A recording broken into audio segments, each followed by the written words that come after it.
Okay.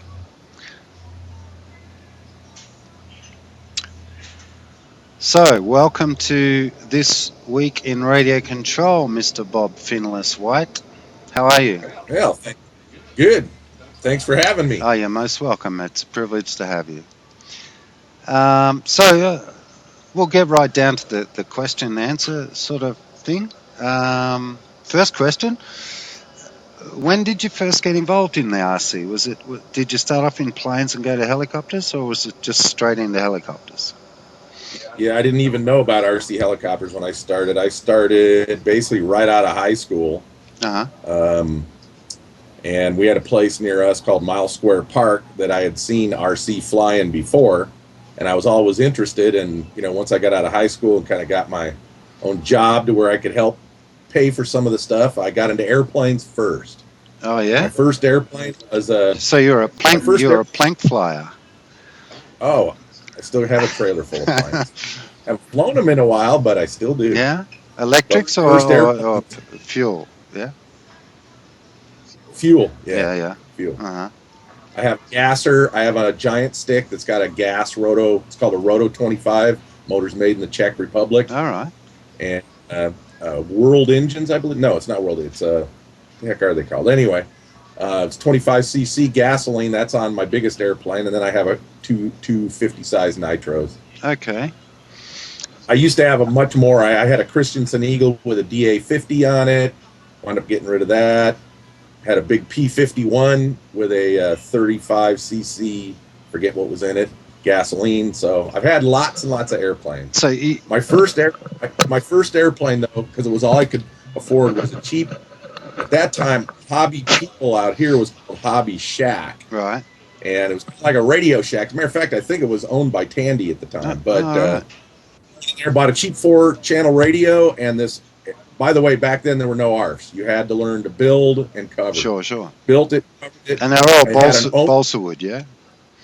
Yeah, balsa and ply and stuff. Mm-hmm. Had a Cox 09 engine that you started, and it was full throttle, and you hand launched it, and that's how I learned to fly. So,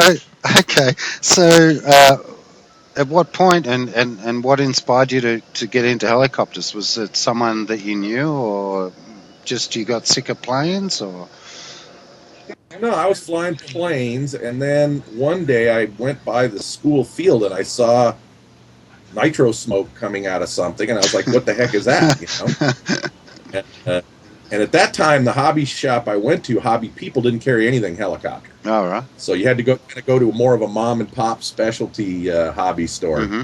So it just turned out there was one a couple blocks from me, so I went in there, and that's when I saw helicopter stuff, and immediately it interested me, mainly because when I was a kid, my dad actually owned a real helicopter flying school for a while. Okay. In Long Island, New York. Did you fly? Did you learn to fly real ones? No, I wish he'd have kept the business, because I'd probably be a pilot right now for sure. Yeah, but well, you'd be. Nah, the business was doing well when Vietnam started up, but then I was a young kid. Oh, okay. There was no chance. Yeah.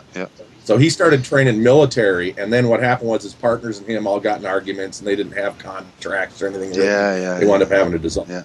Yeah. But you know how. Yeah. Contracts. So I've always been interested. Yeah, I remember as a kid being in helicopters, so I've always been interested in that. So, okay. So when I saw the models, I was like, "Ooh, I've got to do this." I have to have one of those. Yeah. Okay.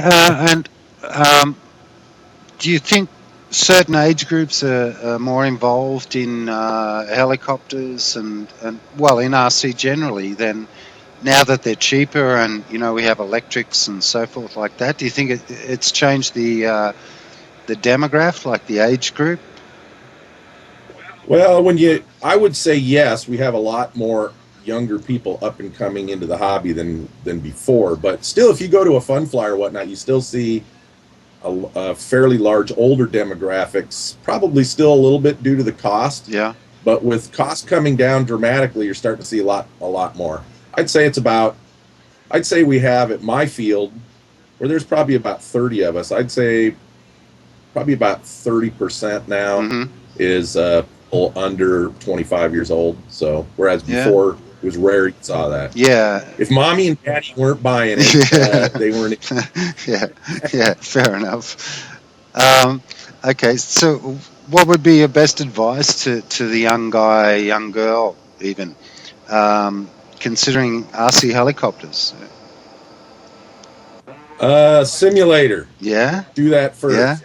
Yeah. and Yeah. you know, I asked this question of Dave Powers with the RC airplanes last week, and he said, you know, he did 2 years on a simulator, uh, and before he even attempted to fly an RC plane, but. I, I think that's a long time, yeah? Yeah, it's a long time. Well, let me, if you don't mind, let me tell you a little story about a Yeah, go ahead. 67-year-old friend of mine I've known. Sure. Um, I I've been in and out of RC several times. I'll try to make this short. In about 1986, I kind of got out of RC. Mm-hmm. Had some bad crashes, and I was kind of bored with it. Things weren't progressing in the hobby like you see today with 3D. People Right. were just Yeah. we were just starting to see the average Joe do inverted or Yeah. something, but it certainly wasn't 3D. So I was starting to get bored with it, and of course, same with airplanes. I mean, they didn't have 3D, Mm-hmm. airplanes back then, really. So I got out of it, got into sailing, met a friend quite a bit older than me, 67, Mm-hmm. 50, and then I got bored with sailing after about 10 years. Yeah. So I got back into RC. So I got back into RC, believe it or not, with airplanes again. Mm-hmm. And the main reason was I saw a simulator, and I'm like, wow, this is pretty cool. So I bought one. Which one was that? And my sixth was Real Flight G, Two. the That'd be original Real G1 or Flight. Real G2. Flight 2. Yeah, yeah. No, it wasn't even the G. It was just called Real Flight Real flight. 2 or 4 or something. Okay, Yeah. So anyway, I showed my friend this, and the guys always wanted to get into RC. Mm-hmm. And I had an airplane up in my attic left over from the old days. It was still in great shape. Right. Needed a new engine and some upgrades and servos and Mhm. stuff. And I said, I'll tell you what, you get on the simulator and you show me where you can take off and fly around and get in control and show you have full control and all that. We'll get that plane out, head out to the field, and I'll buddy box it. Yeah.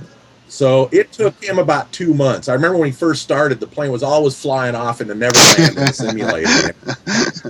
No, you got to show you can keep it in there and land and take off and get on the runway. And Yep. I'd say it took him about 2 months. And within about 2 months, I was over at his place. I said, okay, show me. Fired it up, flew all around. It was doing loops and rolls and keeping it all in perspective and all This that. is on the And computer, I could yeah. tell this was on the simulator. Yeah. I could tell he was ready. So I fixed the airplane up, went out to the field. I, of course, had been flying since then, so I was all warmed up and ready because I hadn't flown in years. Sure. But I'd been flying it since then, so I was all ready. Got him on the buddy cord. I took it off the first time, even though I wanted him to try it. I took it off. I gave it to him, and he flew it around just fine. Every now and then he'd get in a little bit of a trouble, and I'd have to take it, but nothing big. Yeah. By the end of the day, he was taking off on his own. And by the end of, I'd say, 2 weekends, he was landing on his own. And this is a 67-year-old man, yeah? A 67-year-old Wow. man. And, it's not like he had a talent. You can have a talent for something. Sure. He just really wanted to get into it. Anyway, I cut him off the cord probably in 2 months to where he was soloing, buying his own airplanes and everything. My God, wow. That's incredible. So if you get on the sim and you get it down, and what I mean by really, you can't still be crashing on the sim. You got to treat it like real life. If you're still crashing on the sim, then you're going to go out and you're going to crash your airplane or your